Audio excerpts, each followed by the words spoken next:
This is Marina City. This is Architecture 360 on Rivet. I'm Lee Bay. Good news for Marina City. The world-famous complex and its twin corncob-like residential towers have taken a step closer to landmark status. That's because the Commission on Chicago Landmarks has voted in favor of seeking protection for the iconic downtown Riverside complex. Designed by architect Bertrand Goldberg, Marina City was troubled 20 years ago. Its non-residential portions plagued by vacancies and decay, but no longer. Now, city officials want to save Marina City not from demolition, but from alterations that could further jeopardize the building's architectural integrity. Here with us to talk about Marina City, its architecture, history, and likely landmark designation is architecture critic Len Becker. Becker's blog, Architecture Chicago Plus, is a must-read. His writings on the built environment have also appeared in the Chicago Reader, the Harvard Design Magazine, and other places. Len, thank you for joining me. Tell us about the importance of Marina City. Well, I think the importance is it's probably the most Chicago building in the sense that right across is Mee's IBM building, and that carries all the luggage and all the quality of a European heritage. The Marina City is more of like an original in the sense that no one was building this kind of major residential development downtown when this was built. No one was building this kind of like mixed-use development when this was built. And in terms of the form, this was an era when the glass boxes were really getting up to steam. And here are two round towers. Here's a theater that has this great sort of like saddleback roof on it. Sure, House of Blues now, but it's a House of Blues. It was originally the theater. So it really is defining his own way. Now, talk a little bit about it as a functioning sort of unit when it was first built. I mean, you had the two towers with parking, you had the theater, you had the office building, which is now a hotel. I guess it's been a hotel for years, right? But this really was a self-contained city right there on the river, restaurants and the whole shebang. Yeah, well, I mean, originally it even had a skating rink, which is now the Smith-Walensky restaurant. But Bertrand Goldberg had his offices in the office building. That's right. It was, I think, Spirit Univac was in there, That's so right. It got like the very prestigious clients. And it all fit together. So like you say, you could go downstairs and get your groceries. There was a really high-end grocery store with liquors. There was an art gallery. There were restaurants, as you say. For a period in the 70s, there were even movie theaters. That didn't last terribly long, but it was where, in theory, you could choose not to go outside and live your entire life. You could walk over to the office building, have your office there. I don't know that anyone would want to live like that, but you could. And this was at a time, and we talk about that now, a livable downtown, and how downtown is going to be is the second biggest city in Illinois already. The central area is. But then, in the late 50s throughout the 60s, this was a really radical idea for Chicago. It was. When you look at where it's built, it was built on a series of railroad tracks, which were basically not terribly needed anymore. Mm-hmm. The area was filled up with loft buildings and with huge cold storage warehouses, which were already becoming antiquated at the time that Marina City was built. So it was really a transition because this was after the 50s, right after the 50s, where they had opened the expressways.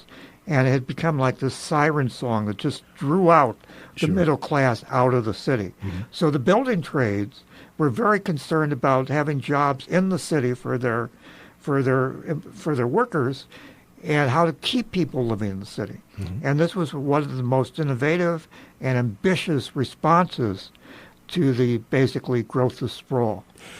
So, but what happens?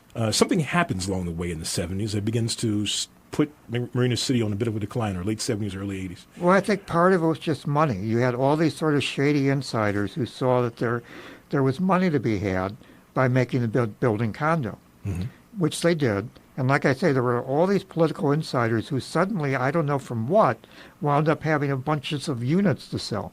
So they made a condo. And they also balkanized it then because it used to be one development. So now the condo owners own floors 21 and above, and someone owned the parking garages right underneath the same building. Mm-hmm.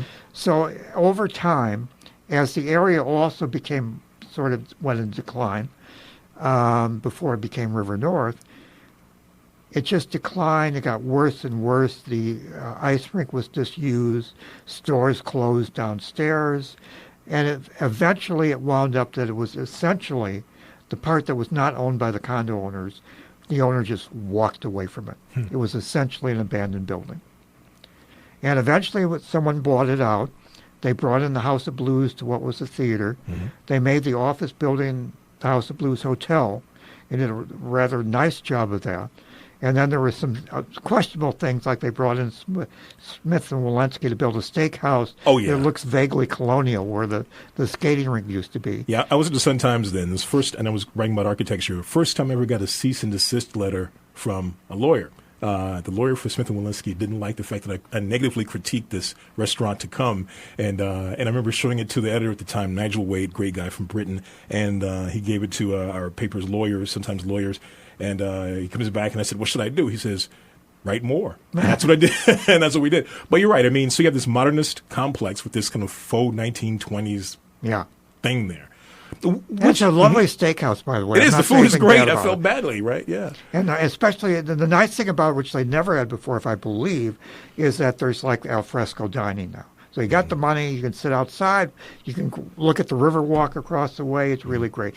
Now, this brings us to today, where the Commission on Chicago Landmarks has granted preliminary landmark status to Marina City. Well, a lot of the damage has already been done. It's sort of strange. There was an effort to do this several years ago, and I think there was major opposition from the condo board. It's still to be seen. I think the condo board right now is neutral. LaSalle Properties, which runs the hotel portion, is a wild card because they don't seem to place much value in the architecture. A lot of the really nice restorations that House of Blues did when they made it a hotel have been sort of reversed by LaSalle. They've done a lot of really questionable updates on it. So you've got all these parties who could object to it. It doesn't mean that they have veto power over it.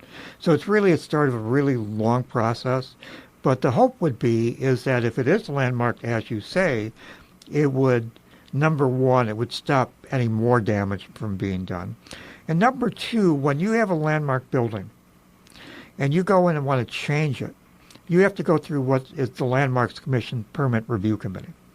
So in theory, I mean, there's no promise of this, but if, let's say, something horrible happens and Smith Walensky goes out of business and someone wants to redo that building, well, they could sort of like urge them to do something that's more contextual. That is architecture critic Lynn Becker paying us a visit today here on Architecture 360. Lynn, thanks for being with us. Thank you.